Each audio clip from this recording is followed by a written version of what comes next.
Good morning বন্ধুরা, তোমরা সবাই কেমন আছো? আশা করি ভালো আছো।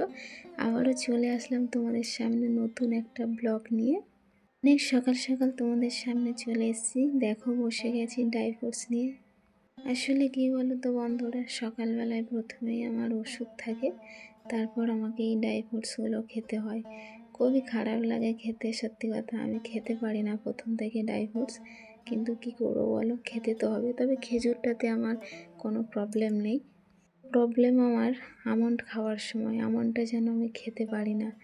অনেকটা কষ্ট করে এই আমন্ডটা খেতে হয়। প্রথমে আমন্ডটাকে মুখের মধ্যে ভরে দিয়ে তারপর কিছু ছোলা দিতে হয়, না হলে আমি একদমই খেতে পারি না।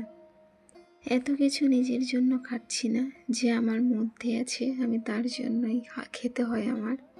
এখন মা হওয়ার ফিলিংসটা একটু একটু করে বুঝতে পারি, যেটা আগে পারতাম না। এখন খুব খুশি লাগে নিজের মনটাকে।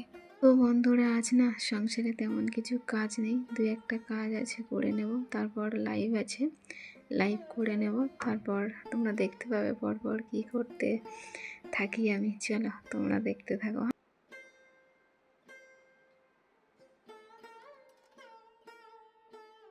ড্রাই ফ্রুটস খাওয়ার পর চলে আসলাম সুন্দর করে বিছানাটা গুছিয়ে নিতে। এমনিতে সুন্দর আছে, তোমরা দেখতে পাচ্ছ। এখন আর আগের মতো অগোছালো থাকে না। তার একটাই কারণ কি বলো তো, আমরা না আর খাটেতে ঘুমাই না। এতটাই গরম যে তোমাদের দাদাভাই তো একদমই খাটেতে থাকতে চায় না, ওই জন্য মেঝেতে ঘুমায়। তাই যেমন খাট পরিষ্কার রাখি, ঠিক সেইভাবেই থাকে, বেশি অগোছালো আর হয় না। চলো ঝটপট হালকা করে খাটটাকে গুছিয়ে নিই, তারপর চলে যাবো। আবার অনেকগুলো বাসন রাখা আছে, বাসন কটাকে আবার গুছিয়ে নেব। তো তোমরা দেখতে থাকো বন্ধুরা। আর আমার ব্লগ তোমাদের কেমন লাগে অবশ্যই কমেন্ট করবে। তোমাদের কমেন্ট করতে আমার ভীষণই ভালো লাগে, আর তোমাদের ভালোবাসা পেয়ে তবে আমি এগিয়ে যেতে পারবো, তাই না?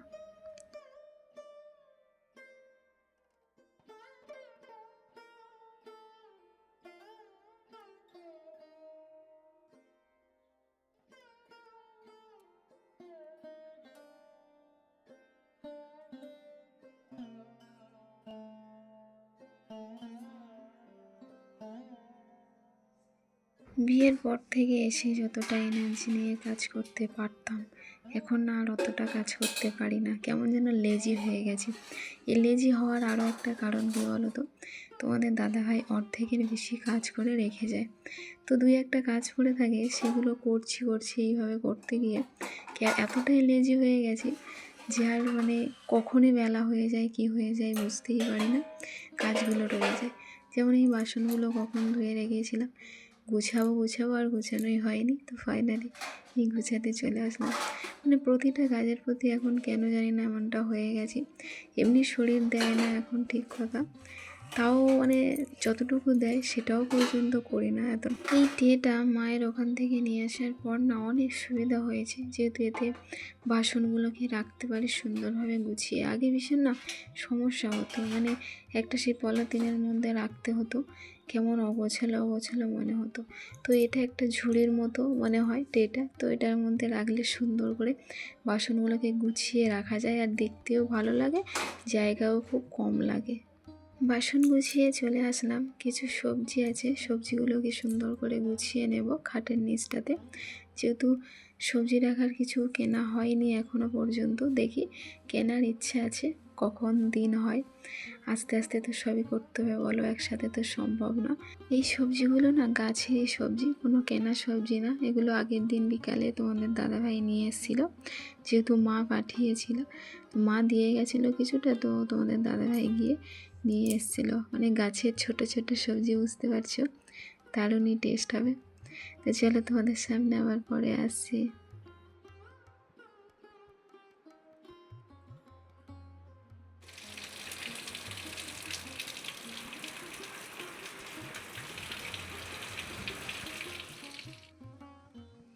এখন প্রায় 3:30 বাজে, আর দেখো আকাশের অবস্থা পুরো মেঘে ভরা। কিছুক্ষণ আগে তো ভীষণই বৃষ্টি হয়ে গেল, তোমরা দেখতে পেলে। দুপুরবেলা খাওয়ার পর একটু শুয়েছিলাম জানো তো, তারপর দেখছি হঠাৎ করে পুরো কালো হয়ে গেছে, গিয়ে পুরো মেঘ হয়ে ঝড় উঠে গেছে। তো তোমাদের দাদাভাই ফোন করেছিল, ফোন করে জানানোর পর তারপর আমি উঠে দেখলাম ওয়েদারটা কতটা সুন্দর লাগছে, তাই না? তো তারপরে এই দেখো চলে এসেছি সবজি নিয়ে, বিকাল হয়ে গেছে আর তো ঘুম হলো না, তো ওই জন্য ভাবলাম সবজিগুলোকে কেটে নিই। তো ঝটপট সবজিগুলোকে কেটে ফেলছি।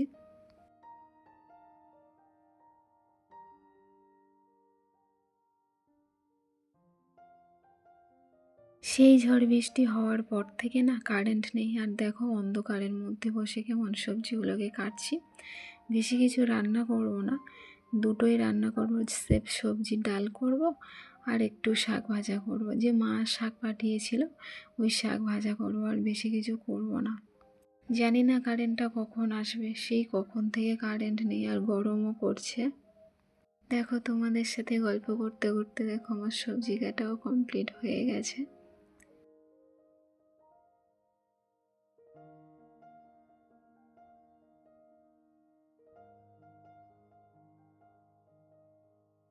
বন্ধুরা, ব্লগটা আর বেশি বাড়াবো না, এখানেই শেষ করব। তোমার ব্লগটা ভালো লাগলে তোমরা লাইক কমেন্ট শেয়ার করে দিও, আর যারা নতুন বন্ধু আসছো তারা আমার চ্যানেলটিকে সাবস্ক্রাইব করে দিও, আমার পাশে থেকেও। আর যারা অলরেডি সাবস্ক্রাইব করে দিয়েছো তাদেরকে অসংখ্য অসংখ্য ভালোবাসা, ধন্যবাদ।